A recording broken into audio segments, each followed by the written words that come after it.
காவியம் நாவல் ஸ்டோரியை மிஸ் பண்ணாம பார்க்கறதுக்கு சேனலை சப்ஸ்கிரைப் பண்ணி பக்கத்தில் இருக்க பெல் பட்டனை பிரஸ் பண்ணிக்கோங்க.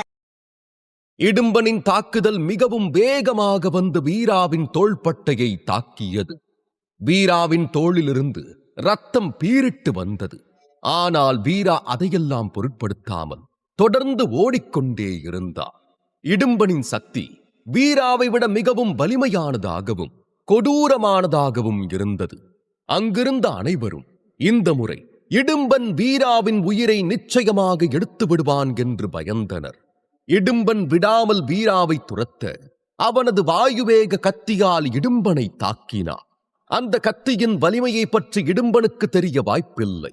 அவன் முன்பே இதை வைத்து எலும்புக்கூட்டு சகோதரர்களை தாக்கி இருந்தாலும் அப்போது புகைமூட்டமாக இருந்தது. அதனால் அதன் வலிமையை இடும்பன் பார்க்கவில்லை. எனவே வீராவின் தாக்குதலை சாதாரணமாக நினைத்து இடும்பன் தொடர்ந்து வீராவை துரத்தினான். மேலும் அந்த கத்தி இடும்பனை நெருங்கிய போது அவன் தன்னை சுற்றி ஒரு பனிக்கவசத்தை உருவாக்கிக் கொண்டான். வீராவின் சக்திக்கு இந்த கவசமே போதுமானது என்று இடும்பன் எண்ணினான். ஆனால் வீராவின் கத்தி அந்த பனிக்கவசத்தில் மோதியதும் இடி விழுந்தது போல் பெரும் சத்தம் கேட்டது. அத்துடன் வீராவின் கத்தி இடும்பனின் கவசத்தை உடைத்துக் கொண்டு சென்றது. அதை பார்த்த இடும்பன் பேரதிர்ச்சி அடைந்தான். அத்துடன் அந்த தாக்குதல் வேகமாக இடும்பனின் நெற்றியை நோக்கிதான் வந்தது. அதை புரிந்து கொண்ட இடும்பன் சட்டென்று குட்டிக்கரணம் அடித்து தப்பிக்க முயற்சி செய்தான். இருப்பினும் அந்த கத்தி இடும்பனின் நெற்றியை லேசாக கிழித்துக் கொண்டு சென்றது. இடும்பன் தனது நெற்றியை தொட்டு பார்த்தான். அவனது நெற்றியிலிருந்து ரத்தம் பீரிட்டது. அதை பார்த்த இடும்பனின் கோபம் எல்லை மீறியது. வீரா அநாகத சக்கரத்தில்தான் இருந்தான். ஆனால் இடும்பன் ருத்ர மகாவீர நிலையில் இருப்பவர். அப்படி இருக்கும் போது அவரையே வீரா காயப்படுத்தி விட்டான் என்பது அவருக்கு பெருங்கோபத்தை ஏற்படுத்தியது. இதற்கு முன்பு வீரா அவரை சந்தித்த போது அவரது இடத்திலேயே வைத்து இடும்பனை வார்த்தைகளால் காயப்படுத்தினார். இப்போது போர்க்களத்திலும் அவரை தாக்கி அவரை பின்வாங்க கட்டாயப்படுத்துகிறார். இடும்பன் இதுவரை இவ்வளவு பெரிய அவமானத்தை சந்தித்ததே இல்லை. அவரது கோபம் பல மடங்கு அதிகமானது. வீராவை உடனே கொல்ல வேண்டும் என்ற வெறி அதிகரித்தது. உடனே இடும்பன் வானத்தை பார்த்து கோரமாக சத்தமிட்டு கத்தினார். அவர் கத்தியதில் அந்த இடமே நடுக்கம் கண்டது. வீரா, இன்னைக்கு நீ சந்திக்க போற மரணம் ரொம்ப கொடூரமா இருக்க போகுது. இந்த மரணம் என்னை எதிர்க்கணும்னு நினைக்கிற அத்தனை பேருக்கும் எச்சரிக்கை மணியா இருக்கும் என்று உருமினார். வீராவின் சக்தியை குறைத்து எடை போட்டதுதான் இடும்பனின் இந்த நிலைக்கு காரணமாக இருந்தது. அவரது பனிக்கவசத்தை ருத்ர மகாவீர நிலையில் இருக்கும் வீரர்களே உடைப்பது கடினம். அப்படி இருக்கும் போது அநாகத சக்கரத்தில் இருக்கும் வீராவின் கத்தி எப்படி உடைத்தது என்ற குழப்பம் இடும்பனின் மனதை புரட்டி எடுத்தது. இதற்கு மேல் பொறுமை காத்து பயனில்லை என்று எண்ணிய இடும்பன், உன்னோட சக்தியை நீ காட்டிட்ட, இப்ப என்னோட சக்தி என்னன்னு காட்டுறேன் பாரு என்று கோபத்துடன் கத்தியவர் ஒரு அடி முன்னால் எடுத்து வைத்து தனது ஆன்மீக சக்தியை வெளியே எடுத்தார். அடுத்த நொடி அந்த இடமே பனிக்கட்டிகளாக மாறத் தொடங்கியது. கண்ணுக்கட்டிய தூரம் வரை பனிக்கட்டிகளாக இருக்க இடும்பன் வீராவை பிடிக்க அதில் வேகமாக சறுக்கிக் கொண்டே சென்றார். இப்போது இடும்பனின் மனதில் ஓடிக்கொண்டிருந்தது எல்லாம் வீராவை கொல்ல வேண்டும் என்பதுதான். அத்துடன் வீராவின் கத்தியை தன் மீது தாக்க விடாமல் எச்சரிக்கையாக இருக்க முடிவெடுத்தார். மேலும் வீரா அந்த கத்தியை பயன்படுத்துவதை தடுக்க வேண்டும் என்று யோசித்தார். இல்லையெனில் அது அவருக்கு பெரிய பிரச்சனையை உருவாக்கும். அதனால் இடும்பன் உடனே கையை நீட்டி அவரது ஆன்மீக சக்தியை பயன்படுத்தினார். அப்போது அவரது கைக்கு 5 சின்ன சின்ன கூர்மையான பனி ஊசிகள் வந்தது. அதை தனது கையில் எடுத்துக்கொண்டே வீராவை நோக்கி மிகவும் வேகமாக சென்றார். வீராவும் திரும்பி பார்த்துக் கொண்டே ஓடிக்கொண்டிருந்தார். இடும்பன் தனக்கு அருகில் வந்து கொண்டிருக்கிறார் என்று உணர்ந்த வீரா உடனே அவனது வாயுவேக கத்தியை எடுத்து மீண்டும் இடும்பனை நோக்கி எறிந்தார். அதை பார்த்த இடும்பன் ஒரு அசட்டு சிரிப்பு சிரித்துவிட்டு அவரது கையிலிருந்த 5 பனி ஊசிகளையும் அந்த கத்தியை நோக்கி வீசினார். அந்த 5 பனி ஊசிகளும் வீராவின் கத்தியை நோக்கி நேர் வரிசையில் ஒன்றுக்கு பின் ஒன்றாக சென்று மோதியது. ஆனால் அனைத்தும் வாயுவேக கத்தியின் சக்தியை எதிர்க்க முடியாமல் சில்லு சில்லாக உடைந்தது. ஆனாலும் அவை வேகமாக பறக்கும் கத்தியின் வேகத்தை கணிசமாக குறைத்து இறுதியில் சக்தியற்று தரையில் விழுந்தது. கத்தி மூலம் தனது பனி ஊசிகளை வீரா மீண்டும் உடைத்தெறிந்ததை பார்த்த இடும்பன், என்னோட சக்தியை மறுபடியும் உடைச்சிட்டியா? உன்னை நான் என்ன பண்றேன்னு பாருடா என்று ஆக்ரோஷமாக கத்தினார். பின் மேலும் தனது வேகத்தை அதிகப்படுத்தி தனது சக்தி ஆற்றலை பயன்படுத்தி இந்த முறை பல பனி ஊசிகளை கைக்கு கொண்டு வந்தார். வீரா மீண்டும் இடும்பனை தாக்கலாம் என்று திரும்பும் போதுதான் அந்த பனி ஊசிகளை பார்த்தார்.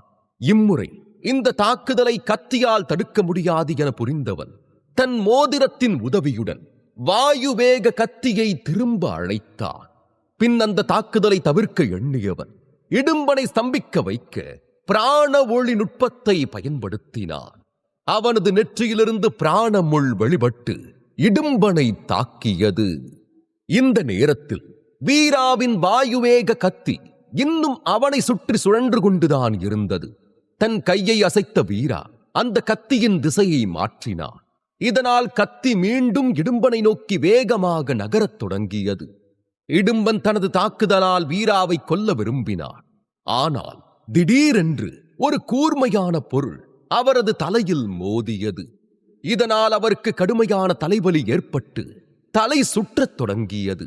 அவரால் எதுவும் செய்ய முடியவில்லை. தடுமாற்றத்துடன் கைகளால் தலையை பிடித்துக் கொண்டார். ஆனால் அப்போதுதான் தன்னை நோக்கி வரும் ஆபத்தை உணர்ந்தார். வீராவின் வாயுவேக கத்தி மீண்டும் அவரை நோக்கி வந்து கொண்டிருந்தது. அவர் தனது ஆன்மாவில் உண்டான வலியை எதிர்க்க தனது முழு பலத்தையும் பயன்படுத்தினார். ஆனாலும் அந்த தாக்குதலிலிருந்து தன்னால் தப்பிக்க முடியாது என்பதை இடும்பன் உணர்ந்து கொண்டார். அதனால் தனது முக்கிய உறுப்புகளையாவது காப்பாற்றிக் கொள்ள வேண்டும் என்ற எண்ணத்தில் சட்டென்று வேறு திசை நோக்கி நகர்ந்தார். ஆனாலும் வீராவின் வாயுவேக கத்தி இடும்பனின் தோள்பட்டையை கிழித்துக் கொண்டு சென்றது. அவரது தோள்பட்டையிலிருந்து ரத்தம் பீரிட்டு வந்தது. அந்த வலியை அவரால் சற்றும் தாங்கிக் கொள்ளவே முடியவில்லை. இதனால் வலியில் என்று கத்தியபடி தரையில் விழுந்தார். இதில் இடும்பனின் கோபம் மேலும் அதிகமானது. ஒரு சின்ன பையன் தன்னை காயப்படுத்தி விட்டார். ஒரு முறை அல்ல, 2 முறை. அவனது தாக்குதலில் அவர் உயிரிழக்கவும் வாய்ப்பு இருந்தது. இந்த 2 முறையும் தலைக்கு வந்தது தலைப்பாகையுடன் போனது என்பது போல் தப்பித்திருக்கிறோம் என்று உணர்ந்த இடும்பன் இதற்கு மேல் வீராவை கொல்லாமல் விட்டார் அது தனக்கும் தன்னை சார்ந்தவர்களுக்கும் அவமானம் என்று வெறியானார்.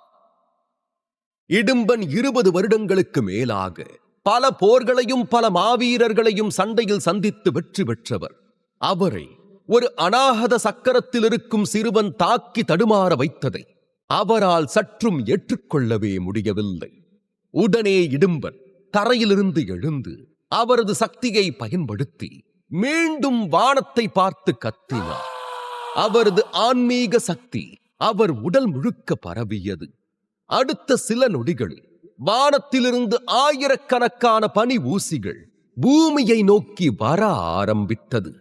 அந்த பனி ஊசிகள் எல்லாம் மழைத்துளிகள் போல் வானத்திலிருந்து வீராவை தாக்க வேக வேகமாக வந்து கொண்டிருந்தது.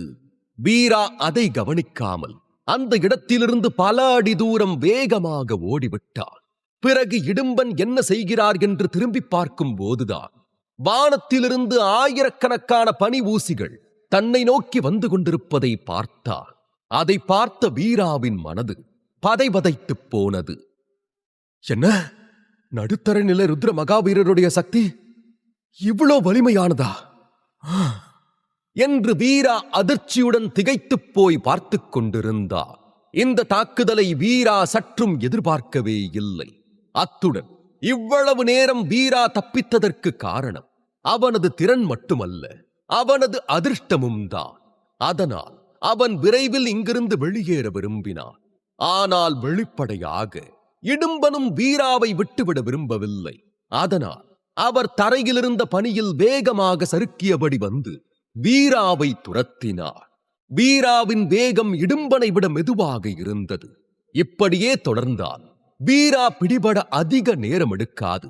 அதனால் அவர் வீராவை நெருங்கியதும் வீரா அவனது பிராண ஒளி நுட்பத்தையும் வாயுவேக கத்தியையும் பயன்படுத்தினார். அதை பார்த்த இடும்பன் இம்முறை அதை பற்றி தெரிந்ததால் அதிலிருந்து மிகவும் எளிதாக தப்பித்து வீராவை நோக்கி மிகவும் வேகமாக வந்தார். அதை பார்த்த வீரா அதிர்ச்சி அடைந்தார். அதனால் மீண்டும் அவனது நெற்றியிலிருந்து வரும் முள்ளை வைத்து இடும்பனை தடுக்க முயற்சி செய்தார். ஆனால் அந்த தாக்குதலிலிருந்தும் லாபகரமாக தப்பித்தவர் வீராவை பார்த்து, ஏய், இதுக்கு மேல உன் ஆட்டை இங்க செல்லாது. வீரா, உன்னோட மரணமும் பக்கத்துல வந்துருச்சு என்று கர்ஜித்தார். வீராவின் பிராண முள் இன்னும் உயர்ந்த நிலையை அடையவில்லை. இதனால் அவனது தாக்குதலின் வீச்சு பெரியதாக இல்லை. எனவே இடும்பன் நகர்ந்ததும் பிராணமுள் முற்றிலும் பயனற்று போனது. அதை பார்த்து சிரித்த இடும்பன்,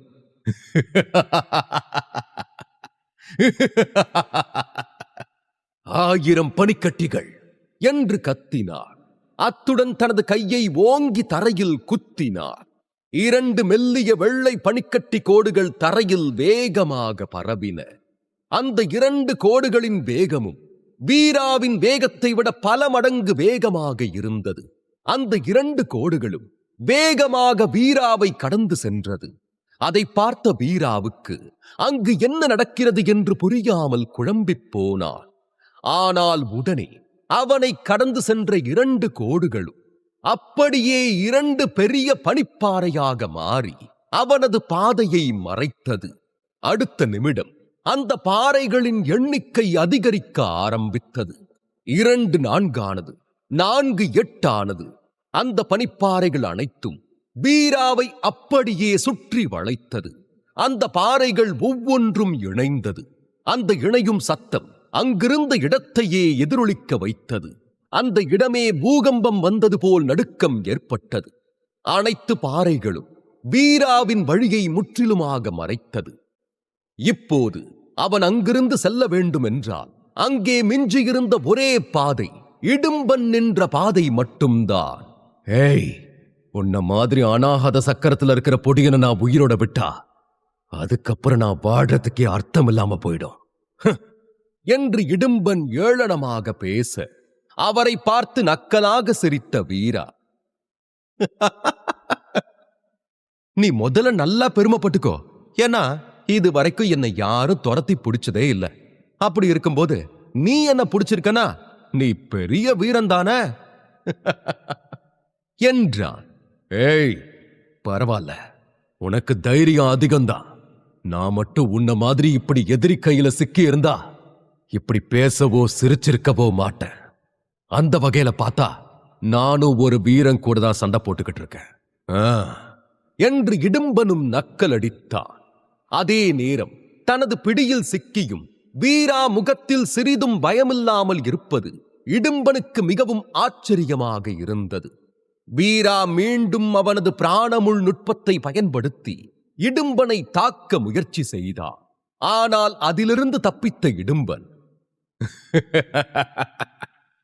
நான் மறுபடியும் வலையில சிக்க மாட்டேன் பொடியா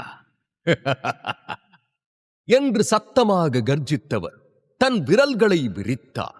அடுத்த நொடி ஒரு பெரிய பனிக்கட்டி துண்டு நேராக வீராவை நோக்கி சென்றது. அந்த தாக்குதலிலிருந்து தப்பிக்க முடியாது என்று உணர்ந்த வீரா கண்களை இறுக்கமாக மூடினான். அப்படி செய்தாலாவது அவனுக்குள் இருக்கும் நாகசக்தி உதவுமோ என்று ஒரு நப்பாசை அவனுக்கு இருந்தது. ஆனால் அதே நேரம் மறுதிசையிலிருந்து ஒரு சக்தி வந்து அந்த பனி ஊசிகளை சுக்கு நூறாக உடைத்தது. இடும்பன் அதிர்ச்சியுடன் திரும்பி, இது எப்படி சாத்தியமாச்சு என்று பார்த்தார். அப்போது அங்கு நீல நிற உடை அணிந்த நபர், நீ ஒரு பெரிய முட்டாள் இடும்பன் என்றார்.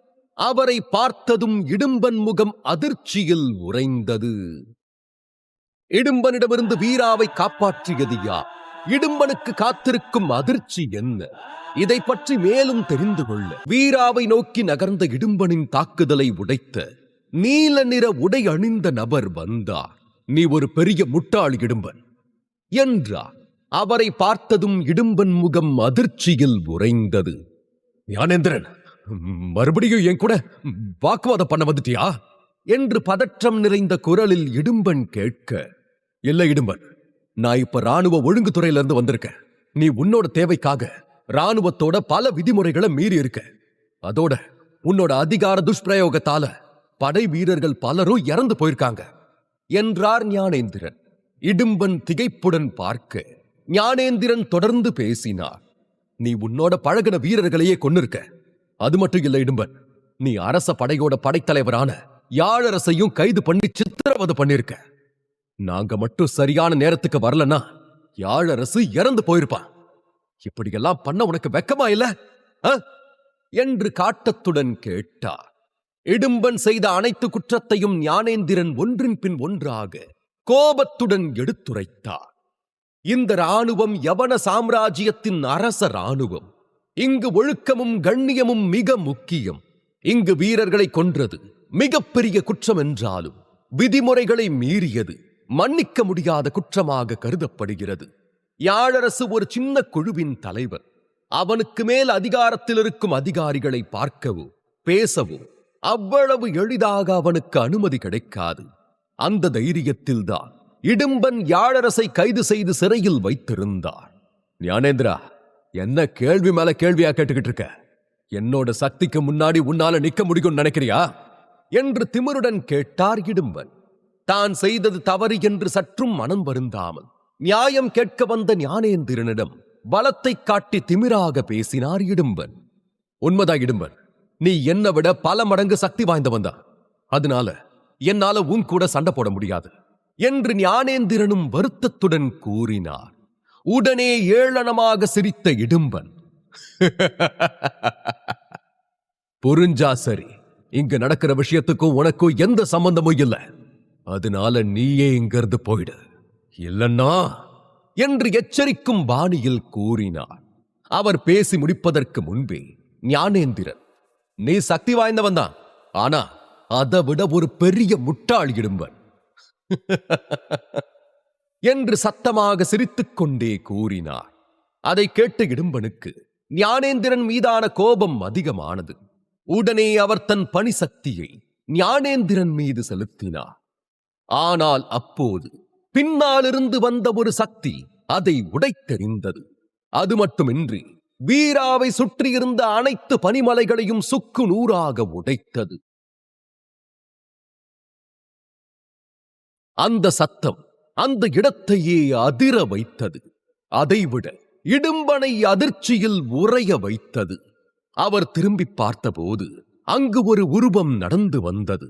அந்த நபர் இடும்பனை கோபமாக பார்த்துக் கொண்டே அவரை நோக்கி வந்தார். அவர் உடல் முழுக்க இரும்பாலான பாதுகாப்பு கவசம் போட்டிருந்தார்.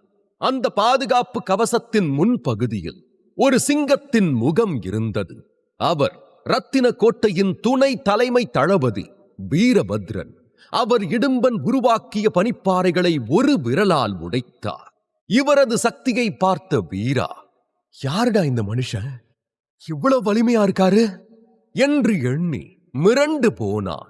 வீரபத்ரன் கண்ணிமைக்கும் நேரத்தில் இடும்பனுக்கு அருகில் வந்தார். இடும்பா, நீ இப்படி செய்வன்னு நான் கொஞ்சம் கூட நினைச்சு பார்க்கல. உன்னால நம்ம ராணுவத்துக்கே தலைகுனிவு ஏற்பட்டுச்சு என்று சங்கடத்துடன் கூறினார். வீரபத்ரனை அந்த இடத்தில் இடும்பன் சற்றும் எதிர்பார்க்கவே இல்லை. அவரது உடல் பயத்தில் நடுக்கம் கண்டது. இடும்பன் பயத்தில் உளர ஆரம்பித்தார். தளபதி, நீங்க இங்க அந்த ஸ்வர்ணபூமி குடும்பம் என்று சொல்ல முற்பட்டார். ஸ்வர்ணபூமி குடும்பம் அந்த ராஜ்யத்தின் மிகப்பெரிய குடும்பம் ஆகும். அந்த பெயரை வைத்து தன்னை வீரபத்ரன் மன்னித்து விடுவார் என்ற தைரியத்தில்தான் இடும்பன் அந்த குடும்பத்தின் பெயரை இழுத்தார். வீரபத்ரனோ கோபத்துடன், ஸ்வர்ணபூமி குடும்பமா, அந்த குடும்பம் நம்ம ராஜ்யத்துல ரொம்ப சக்தி வாய்ந்த குடும்பம் தான். இருந்தாலும் ராணுவ விஷயத்துல தலையிட அவங்களுக்கும் அதிகாரம் இல்லைன்னு உனக்கு தெரியாதா இடும்பன் என்று கேட்டார். இடும்பன் பயத்தில் என்ன சொல்லி சமாளிப்பது என்று தெரியாமல் திணறினார். வீரபத்ரன் தொடர்ந்து, நீ நம்ம ராணுவ சட்டத்திட்டத்தை மீறி ரொம்ப பெரிய தப்பு செஞ்சிட்ட இடும்பன் என்றார். தளபதிகள் அரச அரண்மனையிலிருந்து நேரடி உத்தரவு பெறுவார்கள். அதனால் இவர்களிடம் யார் பேச்சும் எடுபடாது என்பதை இடும்பன் புரிந்து கொண்டார். இப்ப நீ செஞ்ச துரோகத்துக்கு என்ன பதில் சொல்ல போற இடும்பன் என்று புருவத்தை உயர்த்தி கோபமாக கேட்டார் வீரபத்ரன். நான் என்று பதட்டத்தில் இடும்பனுக்கு வார்த்தையே வரவில்லை. தான் செய்த குற்றத்திற்கு வீரபத்ரன் தன்னை கொல்லவும் தயங்க மாட்டார் என்று இடும்பன் புரிந்து கொண்டார். அதனால் அந்த இடத்திலிருந்து தப்பித்து விடலாம் என்று எண்ணி அங்கிருந்து ஓட ஆரம்பித்தார். சில நொடிகளில் பல அடி தூரம் சென்று விட்டார். அதை பார்த்த வீரபத்ரன் வரட்டு சிரிப்பு சிரித்தார். அவரது வேகம் இடும்பனை விட பல மடங்கு அதிகமாக இருக்கும். ஒரே ஒரு அடி எடுத்து வைத்தார். நூற்றுக்கணக்கான அடி தூரத்தை அவரால் கடக்க முடியும். சிரித்தபடி நகர்ந்தவர் கண் இமைக்கும் நேரத்தில் இடும்பனை அடைந்து தன் விரலால் மெதுவாக அவரது முதுகை தொட்டார். பூம்! இடும்பனின் உடலில் எந்த காயமும் இல்லை. ஆனாலும் இரத்தத்தை துப்பியபடி நடுங்கும் உடலுடன் தரையில் பொத்தன விழுந்து இறந்தார். ஒரு நொடியில் வலிமை மிக்க இடும்பனின் விளையாட்டு முடிந்து போனது. வீரபத்ரன் பலத்தை பார்த்த வீரா, பா, இவ்வளவு சக்தியா? இடும்பனை ஒத்த விரல்ல கொள்றார்னா இவர் எவ்வளவு பலம் வாய்ந்தவரா இருப்பாரு என்று எண்ணி ஆச்சரியத்துடன் பார்த்து கொண்டிருந்தார். இடும்பன் ருத்ர மகாவீர நிலையில் இருக்கும் மாவீரன். ஆனால் அவரது மரணம் நொடி பொழுதில் ஒரு எறும்பை நசுக்கி கொல்வதைப் போல வீரபத்ரன் கையால் நிகழ்ந்தது. இதை வீரா அதிர்ச்சி கலந்த ஆச்சரியத்துடன் பார்த்து கொண்டிருந்தான். நானும் இவர மாதிரி சக்தி வாய்ந்தவனா வந்தா நிச்சயம் வேதாவை காப்பாத்திருவேன். ஆனா இவ்வளவு பலம் வாய்ந்தவனா மாற எனக்கு இன்னும் எவ்வளவு நாள் எடுக்கும்னு தெரியலையே என்று நினைத்தான். இடும்பனை கொன்ற வீரபத்ரன் திரும்பி ஞானேந்திரனை பார்த்தார். இடும்பன் செஞ்ச துரோகத்துக்கு தண்டனை கிடைச்சிருச்சு, இதுக்கப்புறம் நீங்க பாத்துக்கோங்க என்றார். ஞானேந்திரனும் தலை குனிந்து சரி என்று மரியாதையுடன் பதில் அளித்தார். வீரபத்ரன் வீராவை உற்று பார்த்துவிட்டு எதுவும் பேசாமல் அங்கிருந்து சென்று விட்டார். தன்னை எதற்காக வீரபத்ரன் அப்படி பார்த்தார் என்று எண்ணிய வீரா சிறிது நேரம் கழித்து ஞானேந்திரனை பார்த்து, என்னை காப்பாத்தினதுக்கு ரொம்ப நன்றிங்க ஐயா. நீங்க மட்டும் வராம இருந்திருந்தா இடும்பன் இந்நேரம் என்ன கொன்னிருப்பாரு என்றான். நீ எனக்கு நன்றி எல்லாம் சொல்ல வேண்டாம். என்ன, நான் ராணுவ விதிமுறைப்படிதான் நடந்துகிட்டு இருக்கேன் என்று சிறு புன்னகையுடன் கூறினார் ஞானேந்திரன். வீரா மற்ற வீரர்களைப் போல சாதாரணமான வீரன் இல்லை என ஞானேந்திரன் எண்ணினார். ஏனெனில் வீரா இடும்பனை விட பலத்தில் குறைவாக இருந்தாலும் அவரை பல மணி நேரம் ஆட்டம் காட்டியிருக்கிறான் என்றார். அதற்கு ஒரு தைரியமும் திறமையும் வேண்டும். அத்துடன் ஞானேந்திரன் தனது மனதில் மகிழனுக்கு வாழ்த்து சொன்னார். ஏனென்றால் அவன்தான் வீராவுக்குள் இருக்கும் ஆற்றலை முதலில் உணர்ந்துள்ளான். வீரா இப்படியே ஆற்றலுடன் முன்னேறிச் சென்றார் நிச்சயமாக ஒரு நாள் மிகப்பெரிய வீரனாக வருவான். அப்படி வந்த பிறகு செந்தழல் குடும்பத்திற்கு உதவி செய்து அவர்களது நோக்கங்களையும் கூட நிறைவேற்றுவார். பல சக்தி வாய்ந்த வீரர்கள் இந்த உலகத்தில் பிறந்திருக்கிறார்கள். ஆனால் பெரும்பாலானவர்கள் இளமையிலேயே கொல்லப்படுகிறார்கள். அந்த வரிசையில் வீரா வந்துவிடக் கூடாது என்று ஞானேந்திரன் வேண்டிக் கொண்டார். பிறகு இடும்பனின் உடம்பை காட்டுக்குள் மண்ணை தோண்டி புதைத்துவிட்டு ஞானேந்திரன் மற்றும் வீரா இருவரும் ரத்தின கோட்டைக்கு திரும்பினார்கள். வீரா உடனே யாழரசை பார்க்க விரைந்தான். இடும்பன் பிடியிலிருந்து வீரா தப்பிப்பது எவ்வளவு கடினம் என்று யாழரசுக்கு நன்றாக தெரியும். அதனால் இடும்பன் எப்படியும் வீராவை கொன்றிருப்பார் என்று எண்ணி கனத்த மனதுடன் தனது பணிகளை முடித்து படை வீரர்களுடன் ரத்தின கோட்டைக்கு வந்தான் யாழரசு. ஆனால் அங்கு வீரா அமர்ந்திருப்பதை பார்த்த யாழரசு மிகவும் சந்தோஷமாக உணர்ந்தான். வீரா, அந்த அரக்க இடும்பை என்ன ஆனா? ஒருவேளை அவ என்று கேட்பதற்கு வந்துவிட்டு தயங்கினான். அதை புரிந்து கொண்ட வீரா, ஆமா, இடும்பன் அங்கேயே இறந்துட்டான் என்றான். அதை கேட்டதும் யாழரசு சந்தோஷத்தில் துள்ளி குதித்தான். பிறகு, நீ சொல்றது உண்மைதானா வீரா? அவனை நீயே கொன்னுட்டியா என்று மகிழ்ச்சி குறையாமல் கேட்டான். நான் அந்த அளவுக்கு சக்தி வாய்ந்தவெல்லாம் இல்லப்பா. இடும்பனை கொன்னது துணை தலைமை தளபதியான வீரபத்ரன் என்றார். வீரபத்ரன் பெயரை கேட்டதும் யாழரசின் சந்தோஷம் மேலும் அதிகமானது. அதை பார்த்த வீரா, அது இடும்பன் ராணுவத்தோட பல விதிமுறைகளை மீறினதாவும் இது மத்த வீரர்களை பாதிக்க கூடாதுன்னு தான் துணை தலைமை தளபதி இப்படி ஒரு முடிவு எடுத்திருக்காரு. இப்ப மொத்த பொறுப்பையும் துணை தளபதி ஞானேந்திரன் கிட்ட ஒப்படைச்சிருக்காரு என்றான். உண்மைதான் வீரா, இடும்பனுக்கு கிடைச்ச தண்டனை ரொம்ப சரியானது. இப்படி தண்டனைகள் கடுமையானதா குற்றங்களும் குறையும், வீரர்களுக்கு தப்பு செய்கிற எண்ணமும் வராது என்றான் யாழரசு. இந்த விஷயத்தில் துணை தலைமை தளபதி வீரபத்ரன் தலையிடுவார் என்று யாழரசு சற்றும் எதிர்பார்க்கவே இல்லை. அத்துடன் இடும்பனுக்கு இப்படி ஒரு தண்டனை கிடைக்கும் என்றும் அவன் எதிர்பார்க்கவில்லை. அதனால் யாழரசுக்கு இடும்பன் மீது இருந்த கோபம் காற்றோடு காற்றாக கலைந்து போனது. இந்த சந்தோஷத்தை கொண்டாட வீராவை மது அருந்துவதற்கு அழைத்து சென்றான் யாழரசு. அங்கு சென்று யாழரசு சந்தோஷத்தில் அளவுக்கு அதிகமாக மது அருந்து விட்டான். நல்ல வேளையாக வீரா அவனுடன் சென்றதா ஒரு கட்டத்திற்கு மேல் யாழரசை அழைத்துக் கொண்டு அங்கிருந்து வந்தான் வீரா. தள்ளாடிய யாழரசை வீராவேதான் அவனது அறைக்கு அழைத்து சென்று படுக்க வைத்தான். பிறகு வீரா தனது அறைக்கு வந்து அமர்ந்தவன் பயிற்சியின் மூலம் தனது உடம்பிலிருக்கும் மதுவை எல்லாம் முதலில் அகற்றினான். ரத்தின கோட்டைக்கான வருகை அவனுக்கு மிகவும் பயனுள்ளதாக இருந்தது. பூச்சி வேட்டை மட்டுமல்ல, வீராவுக்கு சக்தி வாய்ந்த சில ஆயுதங்களும் கிடைத்தது. பேய்சுடர் சிங்கத்தின் சக்தி மூலமும் வீராவுக்கு கிடைத்துள்ளது. இத்துடன் சேர்த்து பூமியின் ஆதிகால நெருப்பின் உதவியுடன் தனது உடலை இன்னும் சக்தி வாய்ந்ததாகவும் மாற்றிக்கொண்டார். பிறகு வீரா தனது மெத்தையில் அமர்ந்தவாறு 2 கைகளையும் அசைத்தான். அவனது சேமிப்பு வளையத்தில் இருந்த 2 கத்திகள் வெளியே வந்தது. அது எலும்புக்கூட்டு சகோதரர்களின் வலிமையான ஆயுதங்கள். அந்த 2 கத்திகளையும் உருக்கி அதன் சக்தியை எடுத்துக்கொள்ள வீரா தயாரானான். வீராவின் வாயுவேக கத்தி இந்த 2 கத்திகளையும் 2 துண்டாக உடைத்திருந்தது. இருந்தாலும் இது சக்தி வாய்ந்தது. ஆனால் வீரா இந்த கத்திகளை ஆயுதங்களாக பயன்படுத்த விரும்பவில்லை. அவற்றை உருக்கி உலோக சாரமாக மாற்ற விரும்பினான். அவன் தனது ஆன்மா பரிமாணத்தில் இருக்கும் நவநாக சக்தி பீடத்தின் சக்தியை தொடர்பு கொண்டு புனிதமான வெள்ளை நெருப்பை வெளிக்கொணர்ந்து அதை இந்த 2 கத்திகளின் மீது செலுத்தினான். கண் இமைக்கும் நேரத்தில் அந்த 2 கத்திகளும் உலோக சாரமாக மாறியது. வீராவின் கணக்குப்படி ஒரு கத்தி 5 துளி உலோக சாரத்தை தரும். அப்படி பார்த்தா 2 கத்திக்கும் சேர்த்து 10 துளிகள் உலோக சாரத்தை வீரா எதிர்பார்த்தார். ஆனால் இந்த 2 கத்தியையும் உருக்கிய பிறகு 15 துளி உலோக சாரம் கிடைத்தது. உலோக சாரத்தின் அளவை பார்த்த வீரா சற்று குழம்பினாலும் ஒரு ஆயுதத்தின் தரம் உயர்ந்தால் அது அதிக உலோக சாரத்தை விளைவிக்கும் என்பதை புரிந்து கொண்டார். ஆனால் 2 கத்திகளும் இரட்டையர்கள் என்பதால் அவற்றின் ஒருங்கிணைந்த சக்தி ஒரு ஆன்மீக ஆயுதத்திற்கு சமமாக இருப்பதை வீரா அறிந்திருக்கவில்லை.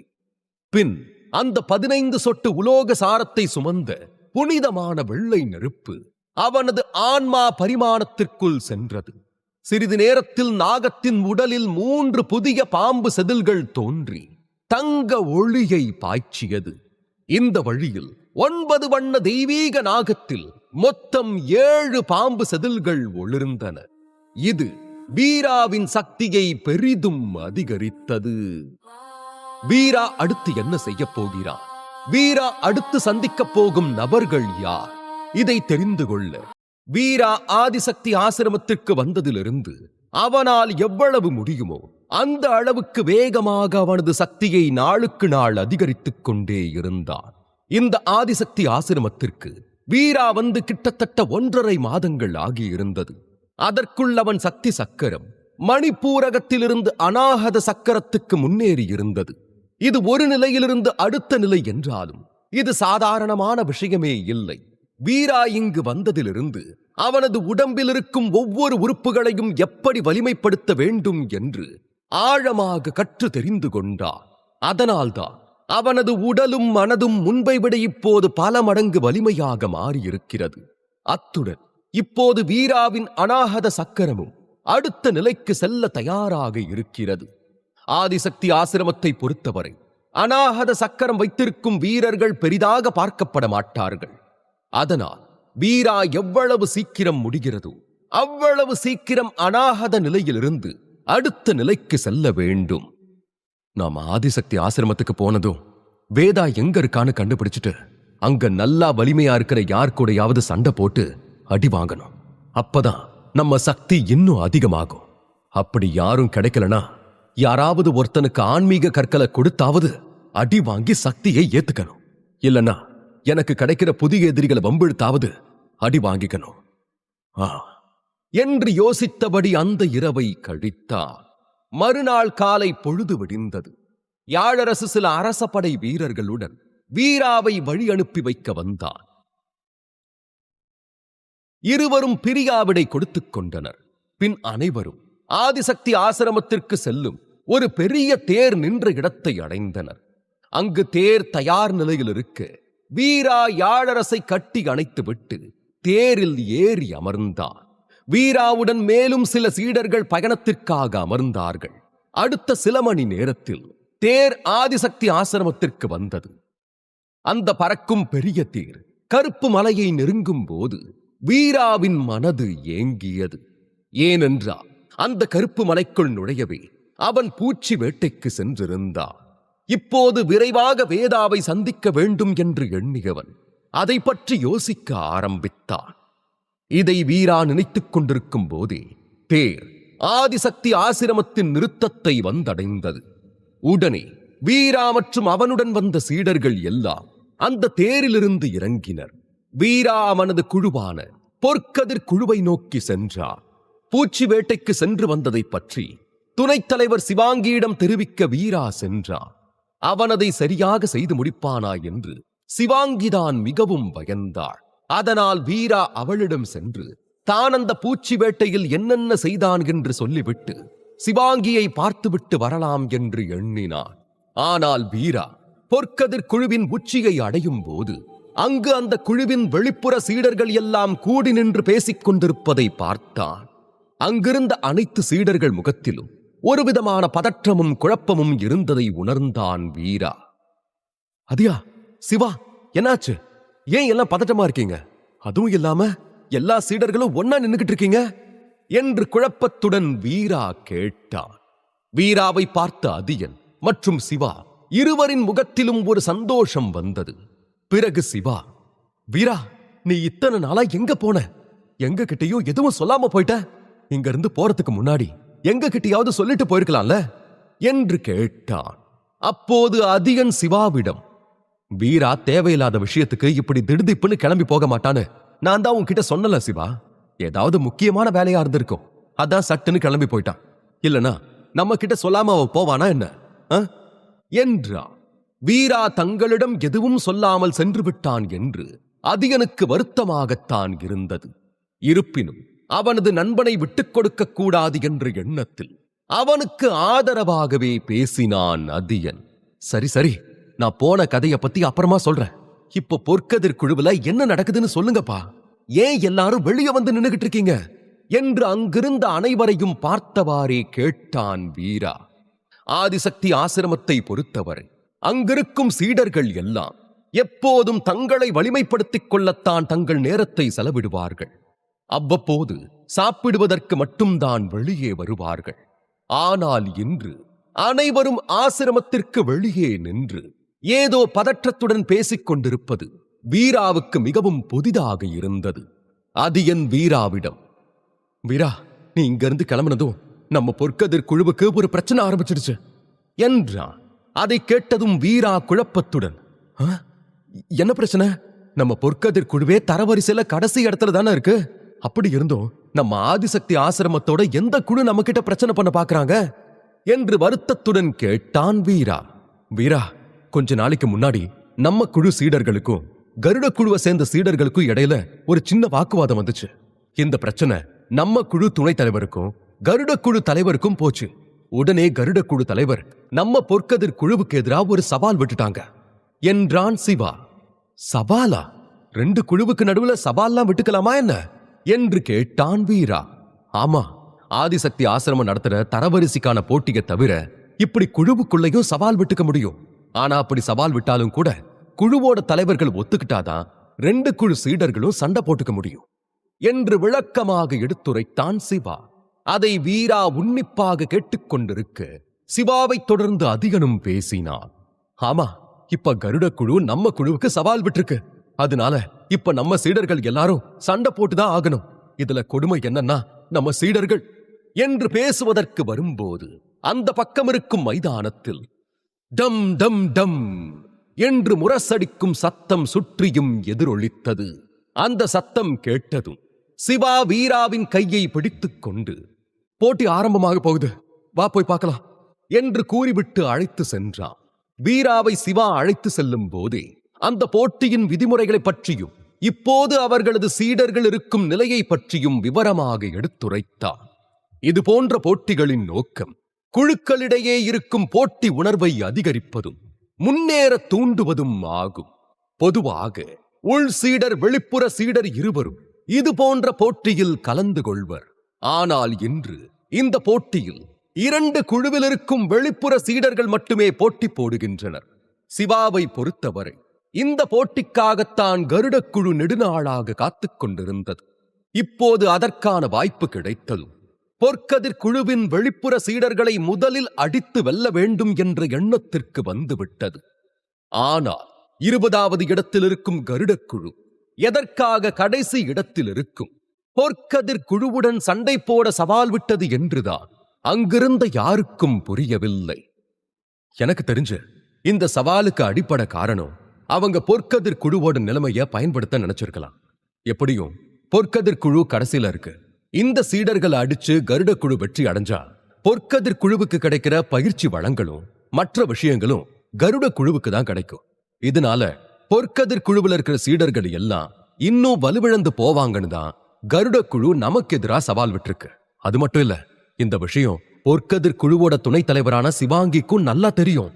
அப்படி இருந்தும் அவங்க எதுக்காக இந்த சவாலுக்கு ஒத்துக்கிட்டாங்கன்னு தான் எங்க யாருக்கும் தெரியல என்று சிவா அதிகன் இருவரும் வீராவிடம் விளக்கியபடி மைதானத்திற்கு வெளியே அவர்களது சீடர்களுடன் அமர்ந்திருந்தனர். வெளிப்புற சீடர்கள் அனைவரும் இந்த சண்டையை பார்க்க அந்த அரங்கம் முழுக்க கூடியிருந்தார்கள். வீராவும் சேந்தனும் சண்டை போட்ட போது இருந்த கூட்டத்தை விட இப்போது 2-3 மடங்கு அதிகமாக இருந்தது. அந்த பொற்கதிர் குழுவின் வெளிப்புற சீடர்கள் மட்டுமல்லாது கருப்பு உடை போட்டிருக்கும் பொற்கதிர் குழுவின் உட்புற சீடர்களும் சண்டையை பார்க்க வந்திருந்தார்கள். இந்த போட்டியில் பொற்கதிர் குழுவின் உட்புற சீடர்கள் போட்டி போட முடியாது என்ற நிபந்தனை இருந்தாலும் தங்கள் குழுவின் வெளிப்புற சீடர்கள் எப்படி சண்டை போடுகிறார்கள் என்று பார்க்க ஆவலாக வந்திருந்தார்கள். ஒருவேளை வெளிப்புற சீடர்கள் தோல்வி அடைந்தாலும் உட்புற சீடர்களுக்கு எந்த ஒரு பாதிப்பும் இல்லை. இருந்தாலும் இதில் தங்களது குழுவின் மானமும் மரியாதையும் நிறைந்திருக்கிறது என்ற எண்ணத்தில்தான் உட்புற சீடர்கள் நின்று கொண்டிருந்தார்கள். அனைவரும் பதட்டமும் ஆவலுமாக காத்துக் கொண்டிருந்தார்கள். வீரா அவனது குழு சீடர்களுடன் அமர்ந்து அங்கிருக்கும் அனைவரையும் பார்த்துக் கொண்டிருந்தான். அப்போது மைதானத்திற்குள் யாஞ்சில் குடும்பத்தை சேர்ந்த பிரதாபன் நின்று கொண்டிருந்தார். அவனை பார்த்த வீரா, அங்க மைதானத்துல சண்டைக்கு தயாரா நின்னுகிட்டு இருக்கிறது நம்ம பிரதாபன் தானே என்று கேட்டான். ஆமா, இதுக்கு முன்னாடி 3 போட்டி நடந்துச்சு. அதுல நம்ம குழுவோட நரேந்திரன், சத்தியன், விக்ரமன் 3 பேரும் தோத்து போயிட்டாங்க. அதனால இப்போ பிரதாபன் போயிருக்கான் என்று எடுத்துரைத்தான் சிவா. வீரா சரியென்று தலையை மட்டும் அசைத்தான். ஏனென்றால் இப்போது பொற்கதிர் குழுவின் நிலை மிகவும் மோசமாக இருக்கிறது என்பது அவனுக்கு புரிந்தது. வீராவுக்கு மாதந்தோறும் கிடைக்கும் மாத்திரைகளை பற்றியெல்லாம் கவலை இல்லை. அவனுக்கு அந்த மாத்திரைகளால் எந்த ஒரு பெரிய பலனும் இல்லை என்றாலும் இந்த குழுவின் சீடராக குழுவின் பெருமையை எண்ணி கவலைப்பட்டான். அட, போட்டி ஆரம்பிங்கப்பா. அந்த கருட குழுவோட வீரர் தயாளன் நம்ம குழுவோட 3 வீரர்களை ஜெயிச்சுட்டு நிக்கிறான். இந்த போட்டியிலையும் பிரதாபன் ஜெயிப்பான்னு எனக்கு நம்பிக்கை இல்ல. அப்படி சொல்ல முடியாது. ஏன்னா பிரதாபனும் பலம் வாய்ந்தவன் தான். ஒருவேளை அவன் கூட இந்த போட்டியில தயாளனை ஜெயிக்கலாம்ல என அங்கிருந்த அனைவரும் அவருக்கவர் மனதில் தோன்றுவதை மற்றவருடன் கலந்து பேசிக் கொண்டிருந்தார்கள். வீரா கருட குழுவை சேர்ந்த தயாளனை கண் இமைக்காமல் பார்த்துக் கொண்டிருந்தார். பிரதாபனுக்கு முன்னால் வந்து நின்ற தயாளன் ஒல்லியாக மிகவும் உயரமாகவும் இருந்தான். ஆனால் பிரதாபன் சற்று பருமனாக இருந்தான். அதை பார்த்த தயாளன், ஏண்டா பொற்கதிர் குழுல வேற வீரனே இல்லையா? எதுக்குடா இந்த குண்டனை அனுப்பி வச்சிருக்கீங்க என்று பொற்கதிர் குழுவின் வெளிப்புற சீடர்களை பார்த்து நக்கலாக கேட்டார். இதை கேட்ட அங்கிருந்த உட்புற சீடர்கள் எல்லாம் கோபத்தில் கொந்தளித்து கத்துவதற்கு ஆரம்பித்தார்கள். ஆனால் அவர்களால் இப்போது சண்டை போட முடியாது என்பதுதான் உண்மையாகும். ஏனென்றால் ஆதிசக்தி ஆசிரமத்தின் விதிமுறைகள் மிகவும் கடினமானவை. அதை எதிர்க்கவும் மீறவும் யாரும் யோசித்துக் கூட பார்த்ததில்லை. ஏய், இப்படி காட்டு கத்து கத்தாம களத்துல இறங்கி என் கூட சண்டை போட்டு ஜெயிக்க முடியுதான்னு பாருங்க. சும்மா வாய்சவடால் மட்டும்தான் விட்டுக்கிட்டு இருக்கீங்க என்று ஏளனமாக பேசினான் தயாளன். அதை கேட்டு வீராவின் கோபம் எல்லை மீறியது. இருப்பினும் அவன் கட்டுப்படுத்திக் கொண்டு அமர்ந்திருந்தான். அத்துடன் தயாளன் பேசுவதை கேட்டு பொற்கதிர் குழுவின் வெளிப்புற சீடர்களும் தயாளனை பார்த்து திட்டிக் கொண்டிருந்தார்கள். இவ்வளவு கலவரத்திலும் பிரதாபன் அமைதியாகத்தான் நின்று கொண்டிருந்தான். தயாளன், 2 குழுவுக்கு எதிரான சண்டையெல்லாம் ஆதிசக்தி ஆசிரமத்துல ரொம்பவே சாதாரண விஷயம்தான். ஆனா நீ தேவையே இல்லாம வார்த்தையை விட்டுக்கிட்டு இருக்க என்று கோபத்துடன் எச்சரித்தான். பிரதாபன் கோபப்பட்டு யாரும் பார்த்ததில்லை. அவனுக்கே கோபம் வந்திருக்கிறது என்றால் இந்த சண்டை மிகவும் சுவாரஸ்யமாக இருக்கப் போகிறது என்று அனைவரும் உணர்ந்தார்கள். ஏய், நான் அப்படி என்ன தப்பா சொல்லிட்டேன்? உன்ன மாதிரி தொப்பையும் தொந்தியுமா பலவீனமா ஒரு வீர சண்டைக்கு வந்தா அப்படித்தான் சொல்லுவேன் என்று கிண்டலாக கூறிவிட்டு சிரித்தான் தயாளன். அப்படியா, சரி வா, சண்டை போட்டு பார்க்கலாம் யாரு பலவீனமானவங்கன்னு என்று சவால் விட்டான் பிரதாபன். அதை கேட்டு தயாளன் கோபத்தில் கையை முறுக்கிட அவனது உடலிலிருந்து பழுப்பு நிற ஆன்மீக சக்தி வெளியேறியது. பின் தனது சக்தியால் அந்த முழு அரங்கத்தையும் பழுப்பு நிற ஒளியால் மூடியவன், வா நீ நானு பாத்துக்கலாம் என்றான் தயாளன். அடுத்து நடக்கப் போவது என்ன? தயாளனை சமாளிப்பானா பிரதாபன்? மேலும் தெரிந்து கொள்ள, பொதுவாக ஒரு வீரர் ருத்ர மகாவீர போர் வீரராக மாறிய பிறகுதான் அவர் உண்மையான போர் வீரர் என்ற அந்தஸ்தையே பெறுவார். மேலும் அந்த வீரர் விசுத்த சக்கரத்தை எழுப்பிய பிறகுதான் அவரால் அவர் மூலாதாரத்தில் உருவாக்கப்பட்ட ஆன்மீக சக்தியை முழுமையாக பயன்படுத்த முடியும். உண்மை என்னவென்றால், விசுத்த சக்கரத்தை எழுப்பிய பின் ஒரு போர் வீரனின் ஆன்மீக சக்தி அவனை சுற்றியுள்ள பிரபஞ்ச சக்தியை உறிஞ்சிக் கொள்ளும். அதை குண்டலினி சக்கரங்கள் மூலம் பல வழிகளில் பயன்படுத்த முடியும். இப்படித்தான் ருத்ர மகாவீர வீரர்கள் சாதாரண மனிதர்களின் வரம்புகளை விட ஒரு படி மேலே செல்கிறார்கள். பொதுவாக ஒரு சாதாரண மனிதனின் ஆயுட்காலம் 70 முதல் 80 ஆண்டுகள் ஆகும். அப்படி இருக்க 90 அல்லது 100 ஆண்டுகள் வாழ்வதே நீண்ட ஆயுளாக கருதப்படுகிறது. ஆனால் ருத்ர மகாவீர போர் வீரர்கள் ஆனவர்கள் தங்கள் குண்டலினி சக்கரங்களை எழுப்பினாலே அவர்களின் குறைந்தபட்ச ஆயுட்காலம் 150 ஆண்டுகள் ஆகிறது. இதனாலேயே ருத்ர மகாவீர போர் வீரர்கள் எங்கு சென்றாலும் மிகுந்த மரியாதையுடன் பார்க்கப்படுகிறார்கள். இந்த நேரத்தில் எலும்புக்கூட்டு சகோதரர்களின் உடல்களிலிருந்து வெளிப்படும் ஆன்மீக சக்தி கருப்பு மற்றும் வெள்ளை புகையாக மாறியது. அந்த புகை வீராவை முழுமையாக மூடிக்கொண்டது. வீரா சுற்றி பார்த்தபோது சுற்றியிருந்த காட்சிகள் அனைத்தும் மறைந்து போய் அவனது பார்வைக்கு வெறும் மங்கலான கருப்பு வெள்ளை புகைமூட்டம் மட்டுமே தெரிந்தது. வீராவின் அருகில் நின்ற யாழரசை கூட அவனால் பார்க்க முடியவில்லை. இந்த மூடுபனி அவன் பார்வையை தடுத்தது மட்டுமல்லாமல் வெளியிலிருந்து வரும் ஓசைகளையும் முற்றிலுமாக தடுத்தது. வீரா எந்த சத்தத்தையும் கேட்க முடியவில்லை. ஆனாலும் அவன் அமைதியாக தன் இடத்தில் நின்று சண்டைக்கு தயாராகத் தொடங்கினான். வீரா கவனமாக பார்க்க திடீரென அவனுக்கு முன்னால் இருந்த கருப்பு புகையிலிருந்து ஒரு உருவம் தோன்றியது. அத்துடன் புகையாலான ஒரு கத்தியும் அவனை நோக்கி நகர்ந்தது. மூடு பணிகளை ஒளிஞ்சுக்கிட்டு தாக்க போறீங்க, அவ்வளவுதானே? இது ஒண்ணு அவ்வளோ கடினமா இல்லையே உங்கள என்ற வீரா வேகமாக அந்த கருப்பு உருவத்தை நோக்கி நகர்ந்தான். கத்தி அவனை தாக்குவதற்கு முன்பே வீரா அவனை தாக்கினான். வீராவின் கடுமையான குத்து அந்த உருவத்தை தாக்கியதும் அந்த உருவம் சட்டென வெடித்து அழிந்தது. இதைக் கண்டு வீரா திகைத்துப் போனான். என்னது என்றவன் முதலில் அந்த கருப்பு உருவத்திற்குள் யாரோ மறைந்திருக்க வேண்டும் என்றே நினைத்தான். ஆனால் இப்போதுதான் அது மூடுபனியால் ஏற்பட்ட ஒரு மாயை என்பதை உணர்ந்தான். அந்த கருப்பு புகை கலைந்த போது தூரத்தில் அதே போல மேலும் 3 தனித்தனி கருப்பு புகை மேகங்கள் போல மிதந்து கொண்டிருந்தன. திடீரென்று அவை மனித வடிவங்களாக மாறின. அத்துடன் நீண்ட கத்திகள் வெளிவந்து வீராவை தாக்கின. இந்த 3 புகை உருவங்களையும் கவனித்த வீரா தனது 2 கைகளாலும் 2 மனித உருவங்களை தாக்கி முதல் 2 மாயைகளை உடைத்தார். 3வது புகையை தாக்க வீரா நகர்ந்த போது 3வது புகையிலிருந்து ஒரு கருப்பு முஷ்டி வெளியே பாய்ந்தது. வீரா அதற்கு பதிலளிக்கும் முன்பே முஷ்டி மிகுந்த சக்தியுடன் அவன் மீது மோதியது. ருத்ர மகாவீர நிலையை அடைந்த ஒரு போர் வீரனின் குத்தின் வலிமையுடன் அந்த முஷ்டி வீரா மீது மோதியது. அத்துடன் வீரா இந்த தாக்குதலுக்கு தயாராக இல்லை. மேலும் அவனது உடலில் எந்த கவசமும் இல்லை. இதனால் அந்த குத்து வீராவை பல அடி தூரம் பின்னுக்கு தள்ளியது. அவன் தரையில் மோதி பலத்த சத்தத்துடன் விழுந்தான். ருத்ர மகாவீர போர் வீரனுடைய வலிமை ரொம்பவே பயங்கரமானதாதான் இருக்கு. 3வது மாயையா அந்த கருப்பு நிற மனுஷன் இருப்பான்னு எதிர்பார்க்கவே இல்லை. மாயைக்கும் மனுஷனுக்கும் வித்தியாசமே தெரியலையே. நல்ல வேளையா என் உடல் வலுவா இருக்கு.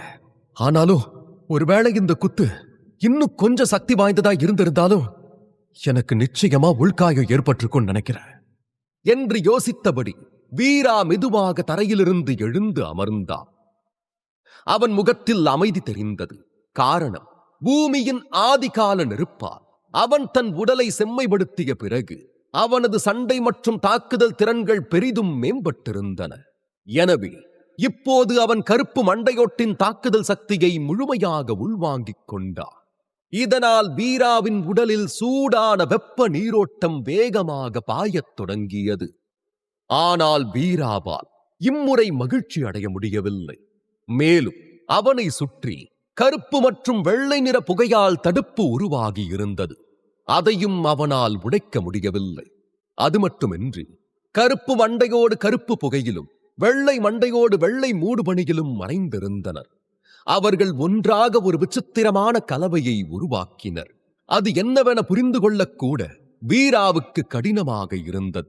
சிறிது நேரம் அவர்கள் உருவாக்கிய புகை அதன் வடிவத்தை மாற்றிக்கொண்டே இருந்தது. பின் அது 1000 வீரர்களாக மாறி வீராவை நோக்கி நகர்ந்தது. இதைக் கண்ட வீரா சட்டென எழுந்து கொண்டான். இது புகையாலான படை. இந்த மாயை கூட்டத்திற்கு நடுவில் எலும்புக்கூட்டு சகோதரர்களின் உண்மையான உடல்களை வீராவால் அடையாளம் காண முடியவில்லை. மேலும் வீரா இன்னும் அர்த்த மகாவீர நிலை வீரனாக மாறவில்லை. அவன் தனது ஆன்மீக சக்தியால் அவர்களை ஓரளவு கண்டிருந்தாலும் கூட அவனிடமிருந்து வெகு தொலைவில் நிற்கும் ஒருவரை அவனால் தாக்க முடியாது. எனவே இந்த 1000 வீரர்களை குறுகிய காலத்தில் கொல்ல அவனுக்கு வேறு வழி தேவைப்பட்டது. யோசித்தவன் முடிந்தவரை வேகமாக தாக்கினான். ஒரே நொடியில் அவன் தனது குத்துக்களால் 10க்கும் மேற்பட்ட மனித உருவங்களை உடைத்தான். ஆனால் அந்த உருவங்கள் உடைந்ததும் மீண்டும் சில புகை உருவங்கள் அங்கே தோன்றின. அந்த உருவங்கள் தொடர்ந்து உருவாக்கப்பட வீரா அதை தொடர்ந்து உடைத்து விட்டான். இதைக் கண்ட வெள்ளை மண்டையோடு, ஏ வீரா, உன்னால எவ்வளவு நேரம் இதுல தொடர்ந்து தப்பிக்க முடியும்னு நானும் பாக்குறேன் என்று சத்தமாக சிரித்தான். அப்போது திடீரென வெள்ளை புகையின் கூட்டத்திலிருந்து ஒரு முஷ்டி வெளியேறி வீராவின் விலா எலும்புகளில் மோதியது. என்று கத்தியபடி வீரா மீண்டும் பல அடி தொலைவிற்கு பறந்தார். வீராவின் உடல் ஒரு ஆன்மீக ஆயுதம் போல கடினமாக இருந்ததால் அவனை காயப்படுத்துவது அவ்வளவு எளிதானதாக இல்லை. ஆனால் இந்த குத்து மிகவும் சக்தி வாய்ந்தது. மேலும் அவனது விலா எலும்புகளில் தாக்கியது. அதனால் அவனது இதயம் காயப்பட வாய்ப்புண்டு. இதைத் தொடர்ந்து இரு சகோதரர்களும் மூடுபனி வழியாக மறைந்திருந்து வீராவை தாக்கிக் கொண்டே இருந்தனர். அவர்களின் குரல்களை கேட்டாவது அவர்களின் இடத்தை கண்டறிய எண்ணிய வீரா தனது செவிப்புலனை கூர்மைப்படுத்தினார். அப்போது வீராவை சுற்றி ஒரு கருப்பு புகை மேகம் உருவானது. அதிலிருந்து ஒரு சிரிப்பு சத்தம் கேட்டது. வீரா முன்னாலிருந்து புகை மேகத்தை தாக்கி அதை உடைத்தார். ஆனால் அதில் மூடுபனியை தவிர வேறு எதுவும் இல்லை. அப்போது ஏய், இங்க இருக்க தம்பி என்றபடி வீராவின் முதுகில் ஒரு குத்து விழுந்தது. இந்த குத்தினால் வீரா 2 அடிகள் முன்னோக்கி எடுத்து வைத்தார். அவன் சுதாரிப்பதற்குள் அவனுக்கு முன்னால் இருந்த ஒரு கருப்பு கால் அவனது வலப்புற வயிற்றில் தாக்கியது. வீரா காற்றில் பறந்தார்.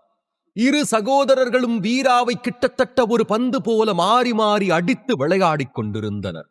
இதனால் அவனது உடலில் சூடான நீரோட்டம் தொடர்ந்து பாய்ந்து அவனது குண்டலினி சக்கரங்களில் நுழைந்து வீராவுக்கு மிகவும் நிம்மதியான உணர்வை தந்தது. என்னதான் இந்த உணர்வு நன்றாக இருந்தாலும் தன்னை இருவரும் இப்படி தூக்கி எறிந்து விளையாடுவது வீராவுக்கு கடுப்பாக இருந்தது. ஆனால் இந்த நொடி வீராவால் எதுவும் செய்ய முடியவில்லை. அப்போது திடீரென 2 சகோதரர்களும் 2 பக்கங்களிலிருந்தும் ஒரே நேரத்தில் வீராவை தாக்கினர். வீரா கீழே விழுந்தார். ஆனாலும் கூட அந்த மாயைக்குள் அவர்களை அவனால் கண்டுபிடிக்க முடியவில்லை. இப்ப நான் என்ன செய்யணும்? இவங்க 2 பேரையும் எப்படி சமாளிக்கிறது என்று யோசித்த வீரா தரையில் படுத்தபடியே மூச்சிறைத்துக் கொண்டிருந்தார். ஆனால் அவனால் எதையும் யோசிக்க முடியவில்லை. அடிப்பது நீண்ட நேரம் தொடர்ந்தது. அதே நேரம் சகோதரர்கள் இருவருக்கும் வீராவின் உடலின் சிறப்பு பற்றி ஓரளவு யூகம் வந்திருந்தது. வெள்ளை மண்டையோடு, தம்பே, இவன் கொஞ்சம் விசித்திரமா தான் இருக்கான். நம்மளை விட வலிமையான போர் வீரர்களால கூட இந்த அடிய தாங்கி இருக்க முடியாது. ஆனா இவ இன்னும் உயிரோட இருக்கான் பாரு என்றான். ஆமாண்ணா, இவனுக்கு எதுவும் ஆகல. அதோட நாம எவ்வளோ அதிகமா அடிக்கிறோமோ அவ்வளோ அதிகமா சுறுசுறுப்பா மாறுறான். ஆனா இது எப்படின்னு தான் எனக்கு புரியவே இல்லை என்ற கருப்பு மண்டையோடும் ஏதோ தவறு இருப்பதை உணர்ந்திருந்தார். இதுக்குன்னு ஏதாவது மந்திர சக்திகளோ இல்ல மந்திர பொக்கிஷங்களோ இருக்குமோ என்று யோசித்த வெள்ளை மண்டையோடு சட்டென உற்சாகமானான். ஆமாண்ணா, அதுக்கு கூட வாய்ப்பு இருக்கு. அது உண்மைனா இவனை கொன்னு நாம சின்னவரை சந்தோஷப்படுத்துறது மட்டும் இல்லாம நமக்கும் ஒரு பெரிய புதையல் கிடைக்கும் என்ற கருப்பு மண்டையோடும் வெறித்தனமாக சிரித்தார். உடன் சிரித்த வெள்ளை மண்டையோடு, சரி, நாம ரொம்ப நேரம் விளையாடிட்டோம். இப்போ உண்மையான பலினா என்னன்னு இவனுக்கு காட்டுவோம் என்றான். அடுத்த நொடி ஓநாய்கள் தாக்குதல், ஓநாய்கள் தாக்குதல் என்று இருவரும் ஒன்றாக கத்தினர். உடனே 2 வண்ண மூடுபனியிலும் ஒரு அசைவு ஏற்பட்டது. 2 வண்ண புகைகளும் ஒன்றாக இணைந்து 9 ஓநாய்களின் வடிவத்தை எடுத்தன. அவற்றின் உடல்கள், பாதங்கள் மற்றும் தலைகள் மெதுவாக மூடுபனியில் தெரிய ஆரம்பித்தன. புகையாலான 9 ஓநாய்களும் உருமியபடி வீராவை சுற்றி வளைத்து அவனை நோக்கி விரைந்தன. 9 ஓநாய்கள் வேகமாக தன்னை நெருங்கி வருவதைக் கண்ட வீரா முகம் சுழித்தார். இது அடர்ந்த மூடுபனியாக மாறிய ஒரு ஆன்மீக சக்தி. அது மட்டுமல்லாமல் சகோதரர்கள் இருவரும் இந்த அடர்ந்த புகையினுள் மறைந்திருந்தனர். இது அவர்களின் வேகத்தையும் வலிமையையும் பெரிதும் மேம்படுத்தியது. ஓநாயை விட மூடுபனியில் மறைந்திருக்கும் சகோதரர்களை கண்டுபிடிப்பதே வீராவுக்கு முக்கியமாகப்பட்டது. இதை நினைத்தபடி வீரா கண்களை மூடினான். மனிதனுக்கு கண்கள், காதுகள், மூக்கு, நாக்கு, தோல் மற்றும் உணர்வு என 6 புலன்கள் உள்ளன. முதல் 5 புலன்களை நாம் அனுபவிக்கிறோம். அதாவது பார்வை, வாசனை, சுவை, கேட்டல் மற்றும் தொடுதல். அதே நேரத்தில் உணர்வு என்பது மிகவும் புரிந்து கொள்ள முடியாத விஷயமாக இருந்தது. ஒரு நபர் இந்த புலன்களில் ஒன்றை இழந்தால் மற்றவற்றின் திறன் அதிகரிக்கும். உதாரணமாக, ஒரு பார்வையற்றவரின் தொடுதல் மற்றும் கேட்கும் உணர்வு ஒரு சராசரி மனிதனை விட மிக அதிகமாக இருக்கும். அவர்களின் வலிமை கூட அதிகரிக்கும். இதுவே ஒருவர் கேட்கும் திறனை இழந்தால் அவரது கண்களின் திறன் அதிகரிக்கிறது. அதாவது எதிராளியின் உதட்டசைவை படிப்பது. இது சாதாரண மக்களால் கற்றுக்கொள்ள முடியாத ஒன்று. இங்கோ கருப்பு மற்றும் வெள்ளை புகை மூட்டத்தில் வீராவின் செவிப்புலன் மற்றும் பார்வை இரண்டுமே பயனற்றதாக இருந்தது. எனவே இப்போது அவன் தனது உணர்வை மட்டுமே நம்பியிருக்க முடியும். அதனால் வெறுமனே கண்களை மூடியவர் அதனுடன் தனது மற்ற 4 புலன்களையும் மூடினார். வீராவின் ஆன்மா சாதாரண மக்களை விட மிகவும் சக்தி வாய்ந்தது. எனவே இந்த சகோதரர்களை கண்டுபிடிக்க வீரா இப்போது தன் ஆன்மாவின் உணர்வை மட்டும் பயன்படுத்தினார். அதே நேரம் கருப்பு மற்றும் வெள்ளை புகையாலான 9 ஓநாய்களும் வீராவின் முன் தோன்றின.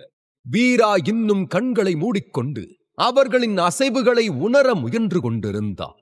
அப்போது சரியாக வீராவின் உடலிலிருந்து ஆன்மாவின் சக்தி வெளியேறி அவனை சுற்றி ஒரு வட்டத்தை உருவாக்கியது. இந்த வட்டத்திற்குள் வீரா இதற்கு முன்பு கவனிக்காத பல விஷயங்களை கவனிக்க முடிந்தது. இப்போது அவனை சுற்றி சீரற்ற தரை, சிதறிக் கிடக்கும் மெல்லிய மணல், சிறிய புற்கள் கூட கீழே வளர்ந்திருந்தன. மங்கலான மூடுபனியில் உணர்வின் மூலம் இதை பார்த்ததும் வீராவுக்கு பரவசமாக இருந்தது. இருப்பினும் இந்த சிறப்பு உணர்வை அனுபவிக்க இப்போது அவனுக்கு நேரமில்லை. இந்த 9 புகை ஓநாய்களும் வீராவின் வட்டத்துக்குள் நுழைந்தது. ஆனால் நுழைந்த நொடியே அவர்களின் இருப்பிடத்தை வீரா கண்டுபிடித்து விட்டார். உண்மையில் அந்த 2 சகோதரர்களும் புகையால் உருவான 2 ஓநாய்களின் உருவில் அவனின் முன்னாலேயே இருந்தனர். மேலும் அவர்கள் இருவர் கைகளிலும் கத்தி இருந்தது. இந்த முறை அந்த இருவரும் தங்கள் அதிகபட்ச தாக்குதலால் தன்னை கொல்ல தயாராகிவிட்டது. வீராவுக்கு புரிந்தது. அடுத்து என்ன நடக்கும்? இந்த சகோதரர்களை வீரா வெல்வான் அல்லது வேறு யாராவது தலையிட்டு வீராவை காப்பாற்றுவார்களா? தெரிந்து கொள்ள பிரதாபனை அடிக்க தயாளன் தனது சக்தியை வெளியே எடுத்தான். இதனால் அந்த அரங்கமே பழுப்பு நிற ஒளியால் நிரம்பியது. அதை பார்த்த வீரா, இது தெய்வீக மரமுள் சக்தி என்றான். அந்த சக்தி மிகவும் வலிமையானது என்று வீராவிற்கு நன்றாக தெரியும். அந்த சக்தியின் ஒளி வேகமாக அரங்கம் முழுக்க படர்ந்து பிரதாபனுக்கு அருகில் வந்தது. அந்த சக்தி ஒரு வீரனை கொல்லவில்லை என்றாலும் அவனுக்கு ஆழமான காயங்களை ஏற்படுத்தும் அளவுக்கு அது மிகவும் சக்தி வாய்ந்தது ஆகும். இந்த சக்தியை பிரதாபன் எப்படி சமாளிக்கப் போகிறான் என்று வீரா பயத்துடன் பார்த்து கொண்டிருந்தான்.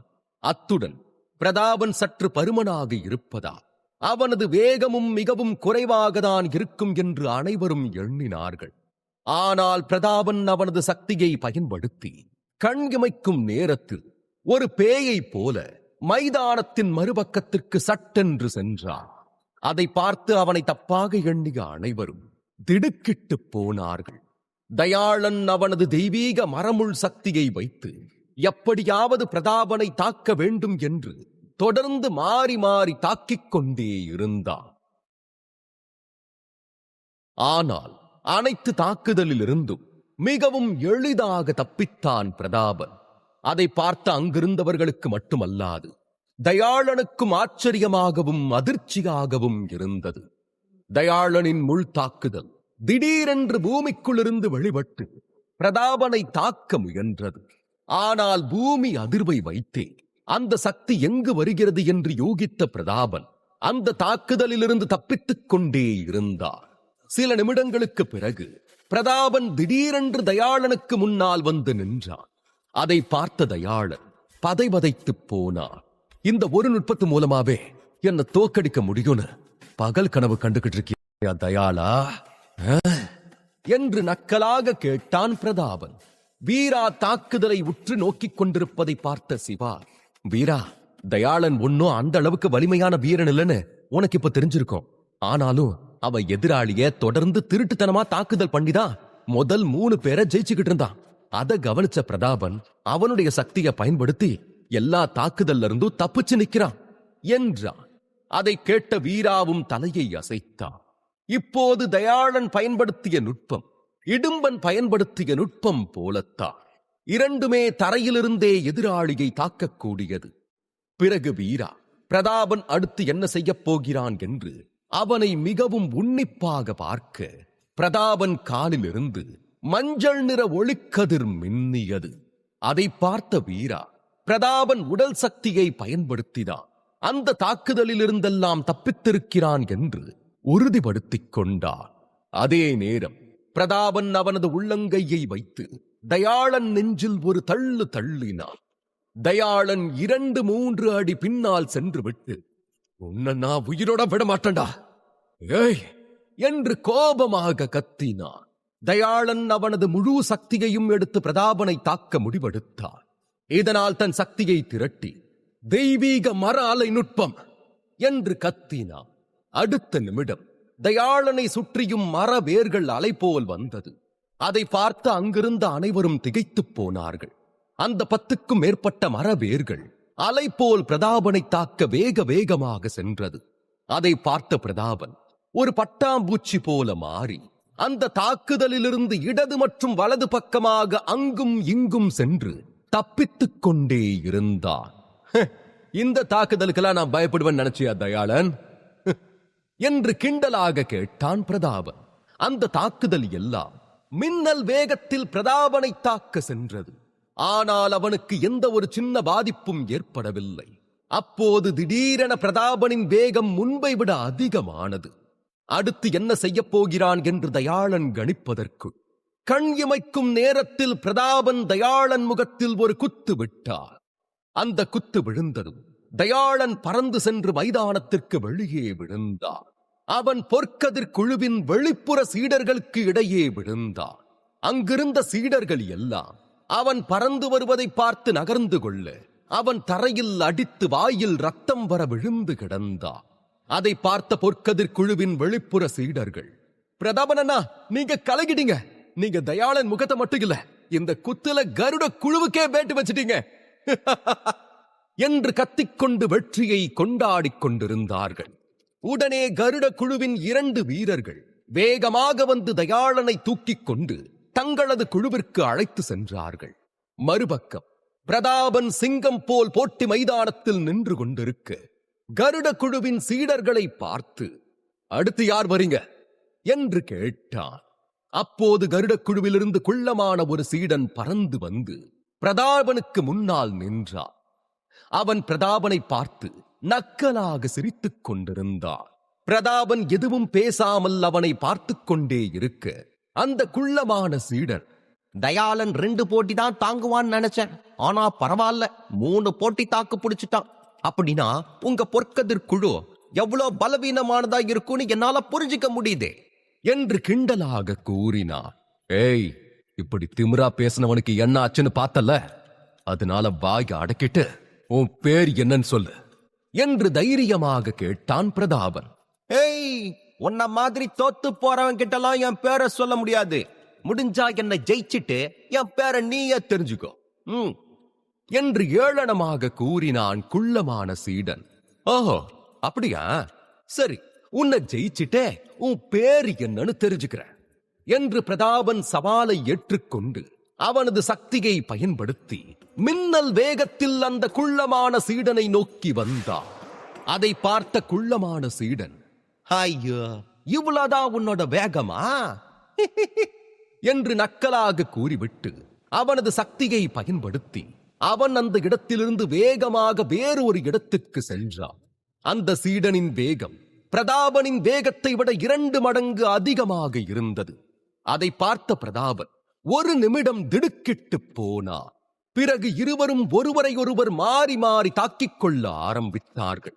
அந்த மைதானத்திற்குள் ஒரு பருமனாக இருக்கும் நபரும் குள்ளமாக இருக்கும் நபரும் சண்டை போடுவது 2 நிழல்கள் சண்டை போட்டுக் கொள்வது போல இருந்தது.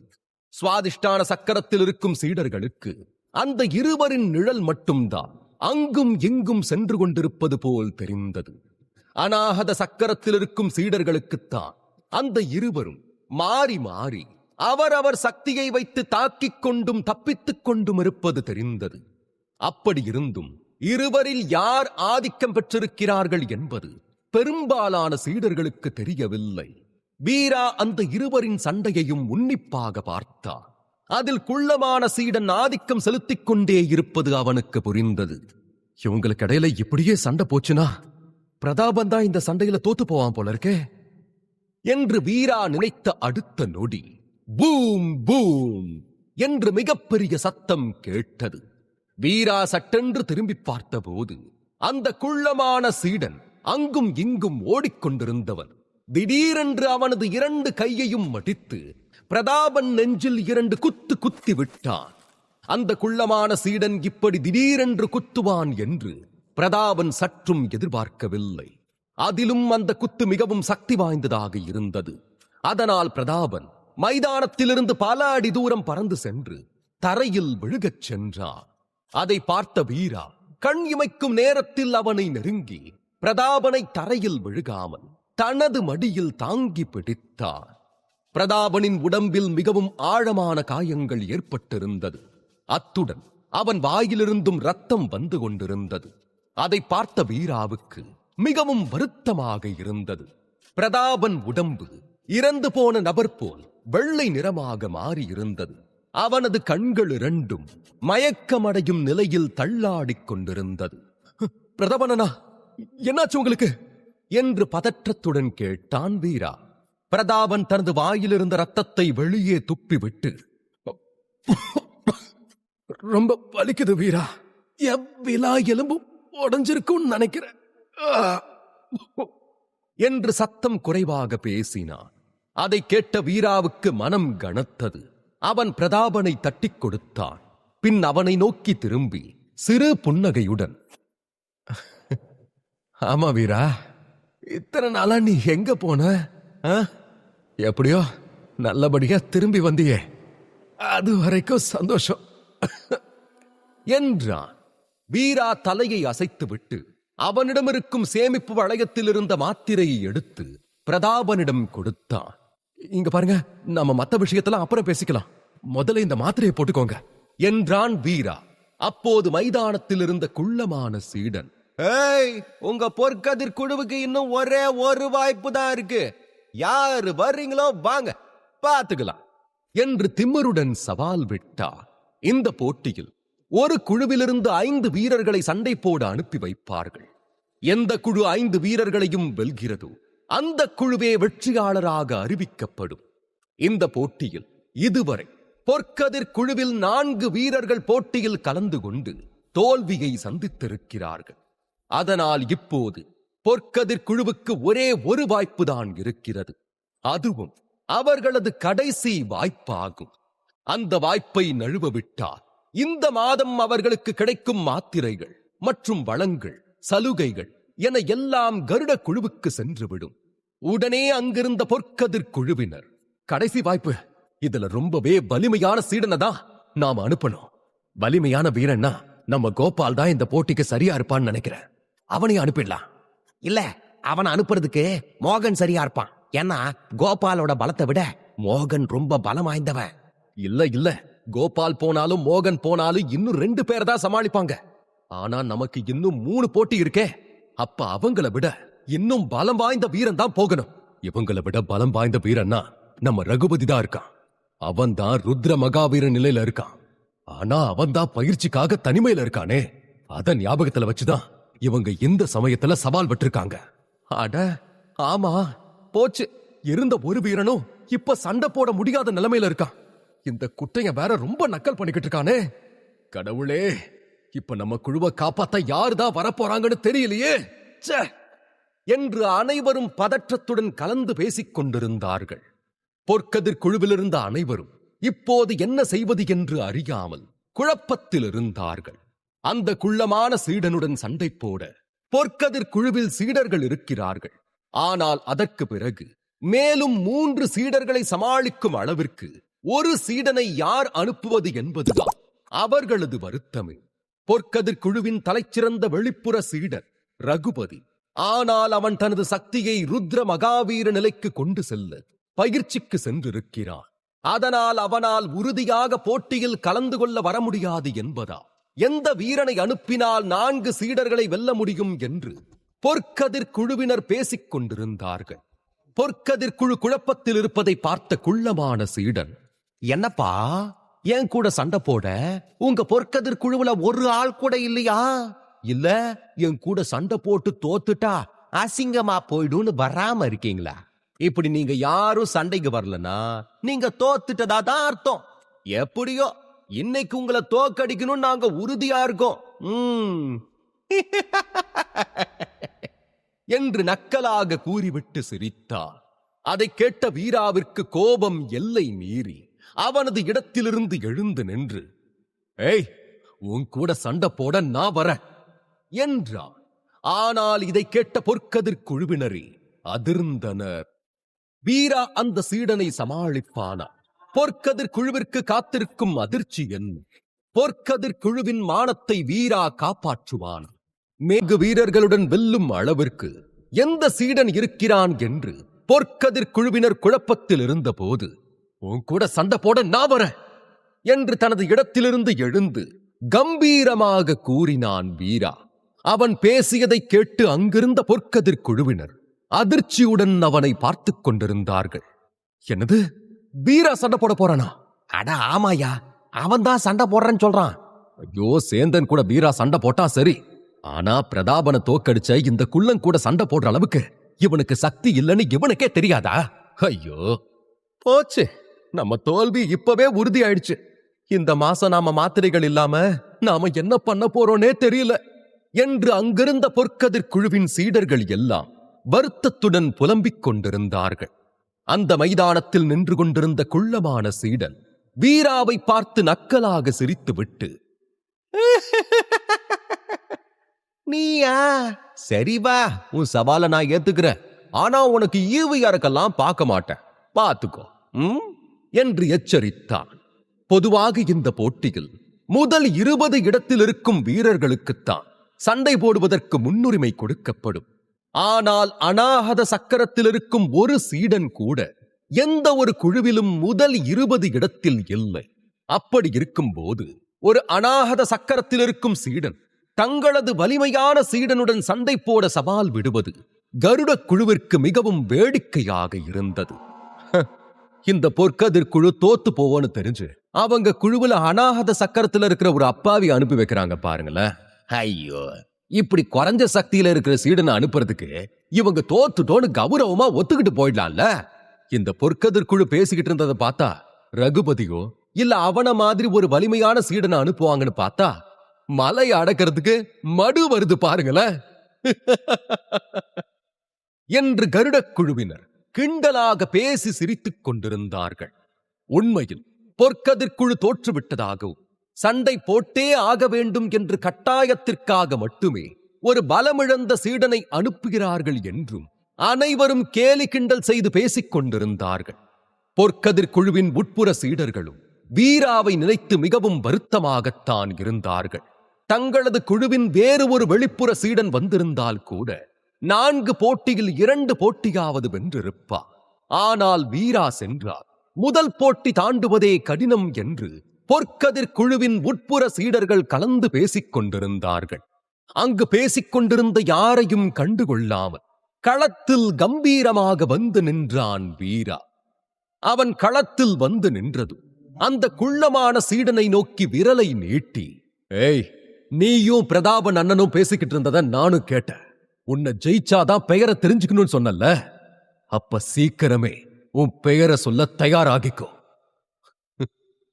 என்று சிறு புன்னகையுடன் எச்சரித்தார்.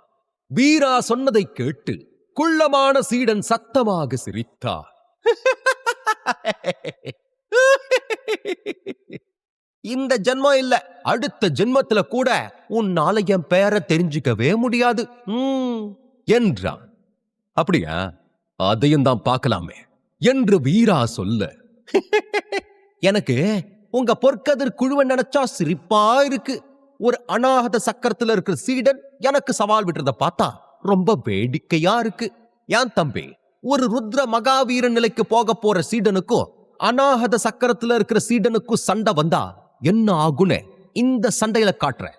உன்னை ஒரே அடியில அடிச்சு மைதானத்துக்கு வெளியே விசிறம் பாரு என்று குள்ளமான சீடன் சொல்லிக்கொண்டே அவனது சக்தியை பயன்படுத்தி வேகமாக வீராவை நோக்கி வந்தார். அதை பார்த்த வீரா ஒரு அடி காலை முன்வைத்து நின்றான். அந்த குள்ளமான சீடன் அடிக்க வருவதற்கு முன்பாகவே வீரா கையை ஓங்கி அவனது நெஞ்சில் குத்தினான். அந்த குத்தின் சத்தம் அங்கிருந்த அனைவரையும் ஆச்சரியத்தில் ஆழ்த்தியது. வீரா இந்த உடல் பலத்தை பயன்படுத்துவதற்கு முன்புதான் அவனது ஆன்மாவில் இருந்த தெய்வீக நாகத்தின் 7வது பாம்பு செதிலின் சக்தியை எழுப்பியிருந்தான். அதனால் வீராவின் பலம் முன்பை விட 2 மடங்கு அதிக வலிமையாக இருந்தது.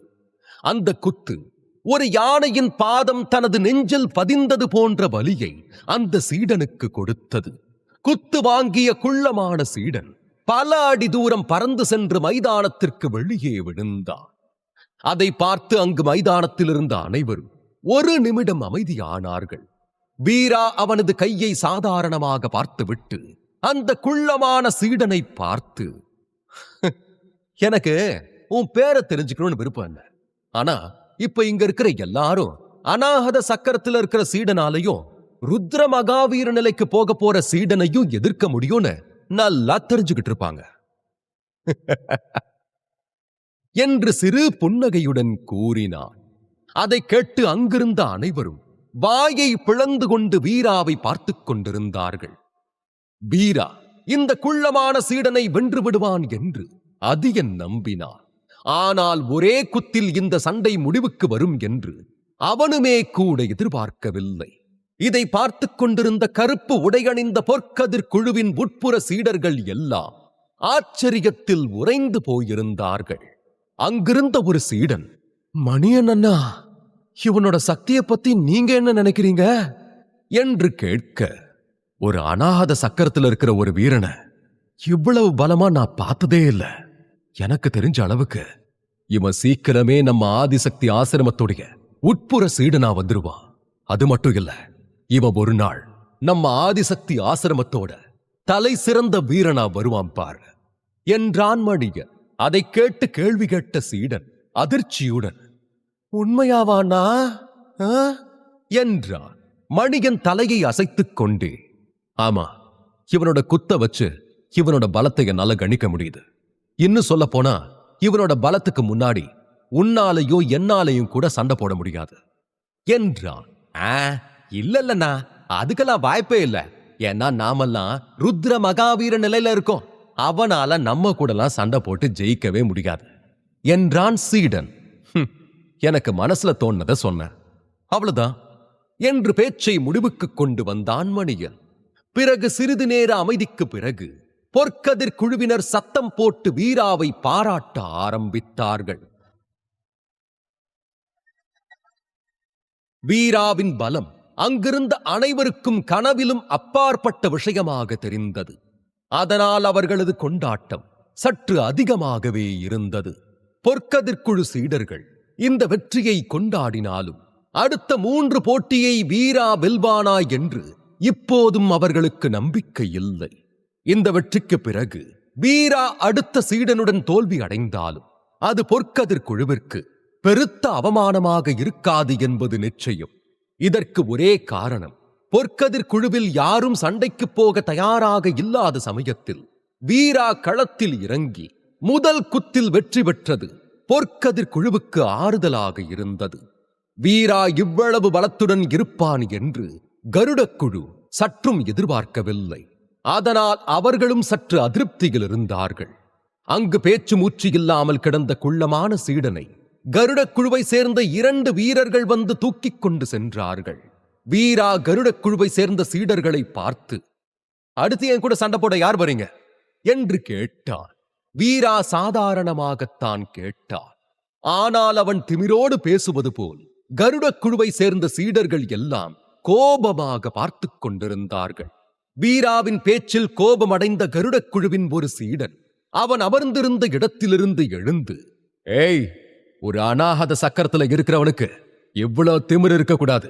உன் திமிரு அடக்கவும் உன் கூட சண்டை போடவும் நானே வர என்று கூறிவிட்டு அவனது இடத்திலிருந்து எட்டி குதித்து வந்து மைதானத்தில் நின்றான்.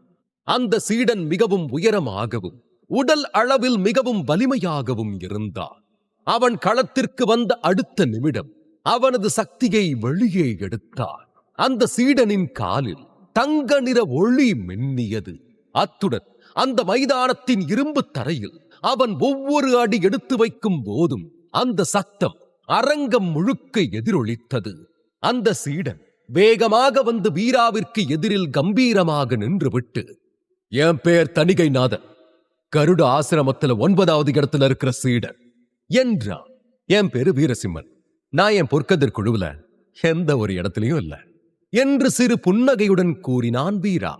தான் நினைத்தது போல் வீரா மிகவும் பலம் வாய்ந்த சீடன் இல்லை என்பதை தணிகைநாதன் உறுதிப்படுத்திக் கொண்டான்.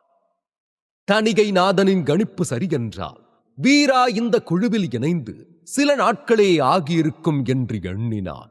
சரி, நம்ம சண்டை ஆரம்பிக்கலாமா என்று தணிகைநாதன் கேட்டுவிட்டு 2 கையையும் சத்தமாக தட்டினான்.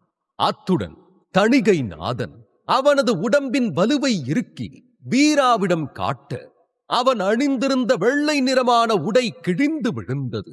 அந்த அளவுக்கு அவன் உடல் கட்டுக்கோப்பாக இருந்தது. அவனை மேல் உடையில்லாமல் பார்க்க ஒரு குத்து சண்டை வீரரைப் போல இருந்தான். அவனது உடல் பலத்தை அங்கிருந்த அனைவராலும் உணர முடிந்தது. தணிகைநாதன் உடல் பலத்தை பார்த்த பொற்கதிர்குழு சீடர்கள் எல்லாம் இவனை வீரா எப்படி சமாளிக்கப் போகிறானோ என்ற பயத்தில் வேர்த்து ஊற்ற பார்த்து கொண்டிருந்தார்கள்.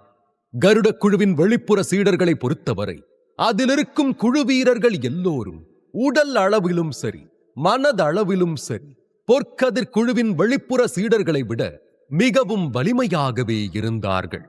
என்னோட பலத்தையும் உன்னோட பலவீனமான உடம்பையும் பார்க்கும்போது உன்னால என்னோட சக்தியையும் உடல் பலத்தையும் தாங்க முடியாதுன்னு நினைக்கிறேன். அதோட நாம சண்டை போட்டா நீ உயிரோட மைதானத்தை தாண்டதே சந்தேகம்தான். அதனால இப்பவே தோத்துக்கிட்டேன்னு ஒத்துக்கிட்டு உயிரையாவது காப்பாத்திக்கோ என்று எச்சரித்தான் தணிகைநாதன். வீரா தணிகைநாதனை உன்னிப்பாக பார்த்தான். அவன் எந்த ஒரு விஷயத்தையும் மிகைப்படுத்தி சொல்லவில்லை என்று வீராவால் புரிந்து கொள்ள முடிந்தது. தணிகைநாதன் பேசியதை கேட்ட பொற்கதிர் குழு சீடர்கள் பெரும்பாலானவர்கள் வீரா அவனது உயிரை காப்பாற்றிக் கொள்ள இந்த போட்டியிலிருந்து வெளியேறுவதுதான் சரியாக இருக்கும் என்று எண்ணினார்கள். ஆனால் அவன் பேசியதை கேட்ட கருடக்குழு சீடர்கள், இந்த தணிகநாத எதுக்கு அவனுக்கெல்லாம் வாய்ப்பு கொடுத்துக்கிட்டு இருக்கான்? அவனை கொன்னுட்டு வர வேண்டியதானே? ஐய, தணிகை இது பேச்சுவார்த்தை நடத்துற இடம் இல்ல. அவனை அடிச்சு மைதானத்துக்கு வெளியே தூக்கி வீசிட்டு வாடா. ஒருவேளை தணிகைக்கு பதிலா நான் மட்டும் அங்க இருந்திருந்தா இந்நேரம் அந்த வீராவை அடிச்சு அடக்கம் பண்ணிட்டு வந்திருப்பேன். இவன் என்னடானா பேச்சுவார்த்தை நடத்திக்கிட்டு இருக்கான் என்று கோபத்தில் கொந்தளித்துக் கொண்டிருந்தார்கள்.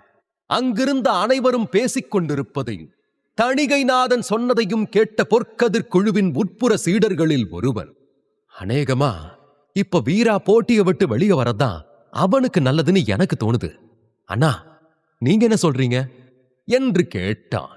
மணியன் சிறு புன்னகையுடன், வீராவை பார்க்கும்போது அவன் இந்த சவாலுக்கெல்லாம் பயந்து சண்டையிலிருந்து வெளியே வர மாட்டான்னு தான் நான் நினைக்கிறேன் என்றான். அதை கேட்டு அங்கிருந்த சீடர்கள் எல்லாம் மணிகனை ஆச்சரியமாக பார்த்து கொண்டிருந்தார்கள்.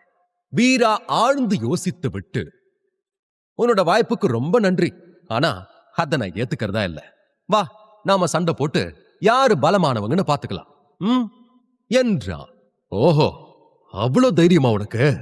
சரி, இதுக்கு மேல விதி என்னமோ அதுவே நடக்கட்டும். வா என்று தணிகைநாதன் கூறிவிட்டு ஆழ்ந்த மூச்சை இழுத்து விட்டு விட்டு மூர்க்கமான ஒரு காளை மாடு உக்கிரமாக வருவது போல டங் டங் டங் என்று தரையில் மிதித்துக் கொண்டு வேகமாக வீராவை நோக்கி ஓடி வந்தார். தனது உடல் பலத்தால் வீராவை ஒரே அடியில் அடித்து தூக்கி வீசிவிட வேண்டும் என்று மிகவும் வேகமாக வந்தார். வீராவுக்கு என்னவாகப் போகிறது? தணிகைநாதனை வீரா எப்படி சமாளிக்கப் போகிறான்? மேலும் தெரிந்து கொள்ள தொடர்ந்து கேளுங்கள். இந்த எபிசோட் உங்களுக்கு பிடிச்சிருந்தா அந்த வீடியோக்கு ஒரு லைக் பட்டன் கொடுங்க. இந்த மாதிரி தொடர்ந்து வீடியோஸ்க்கு நம்ம சேனலை சப்ஸ்கிரைப் பண்ணிக்கோங்க. தேங்க்யூ.